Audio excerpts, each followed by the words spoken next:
tothom, benvinguts al programa de recomanacions de llibres, en el qual avui parlarem d'un personatge best-seller per tot el món, que és el Harry Potter. Bé, aleshores, primer de tot m'agradaria parlar de quin és l'origen del Harry. Doncs el Harry, com diuen al seu primer llibre, Harry Potter i la pedra filosofal, el seu resum diu: Harry Potter és orfe i viu en unes condicions infrahumanes a casa d'uns tiets despietats fins al dia que descobreix que té dots de bruixot i és convidat a estudiar a una escola de màgia i bruixeria. Allà, a més d'aprendre l'ofici, haurà de combatre Voldemort, que encarna les forces del mal, i defensar la joia de l'escola, una pedra filosofal que, segons sembla, n'hi ha més d'un que vol trobar. Harry Potter i la pedra filosofal és una de les grans sorpreses de la literatura anglesa dels últims anys i ha estat espectacularment acollida arreu del món. Doncs bé, com diu aquí, el Harry va començar vivint amb els seus tiets, que diu que són uns tiets despietats amb ell. Per què? Doncs perquè, com diu, viu en unes condicions infrahumanes. A la pel·lícula, i ho explica en el llibre, es veu que viu a sota les escales i cada vegada que algú passa per sobre li cau pols al cap, sent els sorolls i a vegades fins i tot el tanquen amb balda perquè no pugui sortir. Té unes poques joguines en una prestatgeria i a vegades no li poden... Ell ha de preparar l'esmorzar del seu cosí, uns ous amb bacon, i ell ha de menjar les restes del que es menja el seu cosí o alguna cosa petita que tenen al congelador. Aleshores, els seus tiets tracten el seu cosí, el Dudley, com si fos una gran cosa. En realitat és una desgràcia que no sap fer res, i perquè li tenen enveja al Harry. I a més, el Harry, com diuen al resum, no sap que és un bruixot, fins que el Hagrid, el dia del seu aniversari, arriba a casa seva, una barraca de la platja, i li diu que és bruixot, però els seus tiets mai li han volgut dir perquè la seva tieta, que és la germana de la Lily, que és la mare del Harry, que va morir per l'atac de Voldemort, era bruixota. I aleshores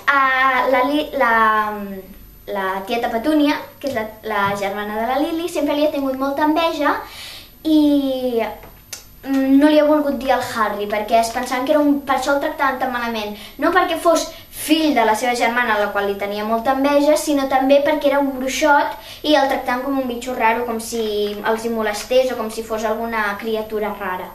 Aleshores, el Harry mai s'havia sentit còmode amb la seva família fins que va arribar el Hagrid i se'n va anar a Hogwarts i allà va conèixer el Ron, l'Hermione, els seus professors, el senyor Dumbledore, la professora McGonagall, i allà es va fer la seva família de veritat, que el tractaven bé, i ell sempre havia tingut aquesta cicatriu al cap que a la seva família no li donaven importància, però a la que va arribar al món dels bruixots era famosíssim, tothom estava enamorat d'ell. Ai, és el Harry Potter, i tothom li mirava la cicatriu perquè és la cicatriu del encanteri del mal que li va fer Voldemort quan va voler matar els seus pares i els havia mort, però quan li va fer això amb ell li va rebotar. Aleshores, a ell li va quedar només aquesta cicatriu i Voldemort representa que es va esfumar fins al final del llibre. Aleshores, aquest és una miqueta l'origen del Harry. I si parlem... Aquest és l'origen del personatge. Però si parlem de l'origen dels llibres del Harry, primer, quan la J.K. Rowling va intentar portar el llibre a l'editorial, no li volien acceptar. Deien que era molt estrany i que no es vendria ni res. I aleshores va anar buscant i fins que va trobar una editorial petita que el va fer molt gran, molt famós, i com diu aquí, és una de les grans sorpreses de la literatura anglesa dels últims anys i ha estat espectacularment acollida per arreu del món. O sigui, s'ha fet molt famós, ha estat traduït a moltíssimes llengües i la pel·lícula li ha donat molt de reforç al llibre, tot i que són bastant diferents. Ara n'anem a parlar d'això. Aleshores, aquí tinc. Què preferiu, els llibres o les pel·lícules? Jo em vaig endur una gran sorpresa quan estava llegint Harry Potter i la pedra filosofal l'estiu passat. I és que anava llegint el llibre i anava veient la pel·li a trossos, igual que el llibre, perquè feia molt que l'havia vista i em feia il·lusió. Aleshores, ho anava llegint així a trossos, i m'adonava que moltíssimes coses que hi havia en el llibre faltaven a la pel·lícula. I és que a la pel·lícula no tenen prou temps per expressar aquestes 299 pàgines. No tenen temps, ha de durar una hora i mitja. Aleshores es salten moltíssimes coses. Ara que m'estic llegint el segon llibre, es salten un capítol sencer a la pel·lícula. O sigui, no és que sigui pitjor, perquè clar, allà ho veus els efectes, quan l'Ordre del Fènix veus el Fènix allà... És simplement que en el llibre tot això també ho vius perquè t'ho imagines, ho fas més real, perquè t'ho imagines tu. I en la pel·lícula ho veus de veritat. Aleshores, no és que una sigui més dolenta ni l'altra més bona, sinó que són totalment diferents. Una conté més informació i tu et crees la teva història. Si no veiessis el personatge aquí davant i després no veiessis la pel·lícula, et podries imaginar el Harry com qualsevol persona amb la cicatriu, és l'únic que el caracteritza. Bueno, fa una descripció del seu cabell i de com és i tal, però que a ell físicament no te l'imagines exactament com aquest o com el de la pel·lícula. Aleshores, en el llibre tu ets lliure d'imaginar-te el que vulguis i en la pel·lícula ho veus i... No sé, a mi el que em passa és que amb els llibres potser ho visc una miqueta més perquè m'ho imagino jo i en les pel·lícules ho veig i els efectes són impressionants en les pel·lícules, no... O sigui, no la baixo de qualitat, que són brutals les pel·lícules.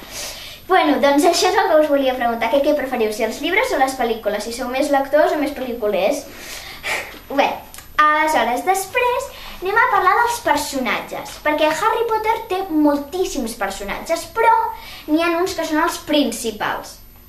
Tenim el Malfoy, el Draco Malfoy, és l'enemic número 2 del Harry o l'enemic número 1 en estudiants, perquè és...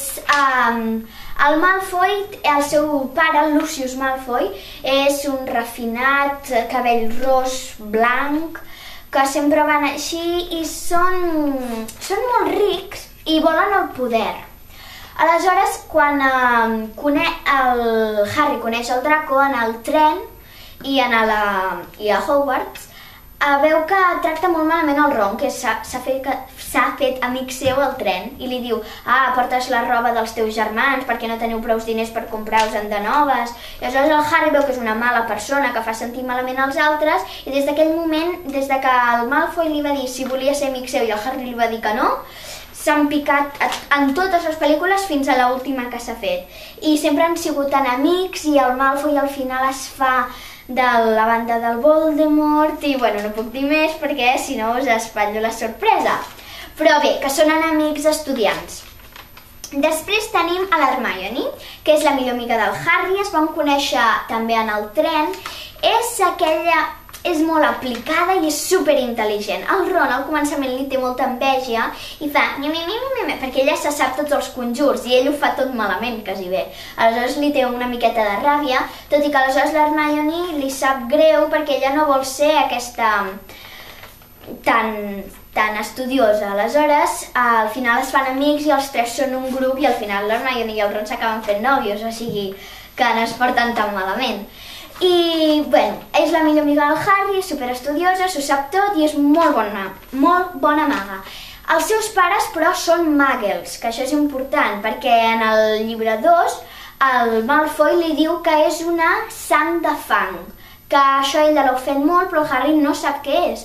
I és que sang de fang vol dir que no és sang bona. Se'ls diu els sang pura i sang de fang. Sang pura és que vens de tota una família de mags com el Malfoy, o sang de fang és tota una família, alguns muggles, alguns bruixots, dos muggles, una bruixot.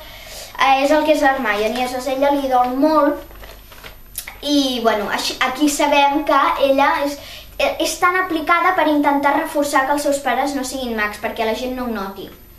Després tenim el Ron, el millor amic del Harry, es coneixen al tren, també igual, no és gaire estudiós, té molts germans, té el Percy és el del mig, en té un de més gran, el Percy que és monitor de l'escola, el Fred i el George que van al mateix curs i són bessons, ell i la seva germana petita, la Ginny, i tots són els Weasley. Aleshores, no són una família gaire rica, tenen bastants problemes econòmics, reutilitzen tot el que han fet servir els germans més grans, per això el Malfoy se'n riu bastant d'ells i es piquen, i fins i tot el Lucius Malfoy i el pare del Ron es piquen també a vegades perquè el pare del Malfoy sempre els diu coses per fer enrabiar. Bé, aquesta és la família del Ron i aquest és el Ron. És molt animat, molt divertit, és pèl-roig. us el descric una miqueta, i és el millor amic del Harry des del moment que es van conèixer. Després tenim el Harry. Bé, del Harry no cal que en digui res, ja sabeu com és, cabell negre, cicatriu al cap, un gran heroi. Aleshores, ell sempre desvetlla tots els misteris, és sempre l'heroi amb ajuda dels seus amics. I és un heroi mundial per tot, no simplement per al seu personatge, sinó en el món dels bruixots, és molt bo. És molt bo, molt maco, molt senzill, ell no es creu un gran... Si el Malfoy fos el Harry, ja estaria per sobre de tothom, però en canvi ell és molt senzill, ni sap que té herència dels seus pares, ni no l'ha interessat mai res. Bé, i finalment tenim el Hagrid, perquè no us vull descriure gaire el Voldemort, perquè d'aquest sí que en podríem estar parlant una estona. El Hagrid és un gegant, que és el que ve a buscar el Harry i li diu que és bruixot. El Hagrid va salvar el Harry un cop el Voldemort va marxar, com que la casa s'estava a punt d'ensorrar, ja que el Voldemort va fer tot d'encanteris i tot de maleficis, se'l va endur i ell va ser com el que el va salvar de les ruïnes de la casa. Aleshores, el Hagrid, des del moment que el va conèixer, és el millor amic del Harry també, i sempre els ajuda amb tot, sempre quan li volen dir un secret van a ell, o si necessiten saber alguna cosa que ell sap però ells no saben, sempre van a ell i ell sempre els hi diu. Són molt amics també amb el Ron i amb l'Hermione, però no es porten gaire bé amb el Malfoy. Bé, aleshores aquests són uns quants dels personatges. Podríem parlar de la professora McGonagall, del professor Dumbledore, del Voldemort, de l'Snape... Bueno, hi ha moltíssims personatges, com ja he dit, però ens hem concentrat en aquests, que són els 4 estudiants, bueno, 3 estudiants, el Harry i el Hagrid. I aleshores, vosaltres quin preferiu? Bé, és una pregunta que us faig, Després, la saga de Harry s'ha acabat. Vosaltres què en penseu? Que hauria de continuar, que ja sempre era el mateix i us en avorríeu i ja s'havia de parar, que haurien d'haver continuat les pel·lícules, o que les pel·lícules haurien d'haver continuat perquè els actors, no sé, ja s'han fet més grans i que haurien de continuar els llibres? Vosaltres què en penseu? Jo, sincerament, estic bastant trista que s'hagi acabat, perquè ara que jo sempre havia vist les pel·lícules, però ara que he començat a llegir els llibres, m'he enganxat moltíssim i m'agrada molt. Aleshores, a mi em sap molt de greu que s'hagi acabat la col·lecció, però és que ja portava molts anys i havia escrit 7 llibres, a l'últim s'ha dividit en 2 parts, o sigui, 8 llibres, 8 novel·les, que potser ja l'escriptora se n'havia cansat. Però aquesta és la meva pregunta. Vosaltres què en penseu de que s'hagi acabat la saga de Harry Potter? Bé, aquí ja s'acaba tot el programa. Us volia dir que tenim bastants programes preparats. Sento molt el retard del Harry, que havia de sortir després del Wattpad, però va sortir abans el Cònic l'Esquimal i després ha de sortir la Bruixa Brunilda.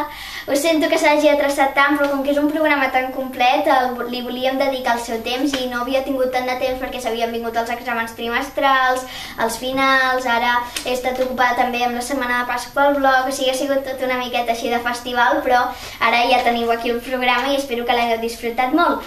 També us volia dir que a partir d'ara, a menys que parlem d'una col·lecció sencera aquí al programa, el que farem serà triar un tema i parlar de llibres que es relacionin amb aquest tema. El tema del programa següent seran llibres estrangers, llibres que ens hagin llegit d'altres llengües, que ens puguin interessar, i espero que us vinguin ganes de veure'l perquè serà el següent programa que penjaré després d'aquest. Moltes gràcies i fins a la següent!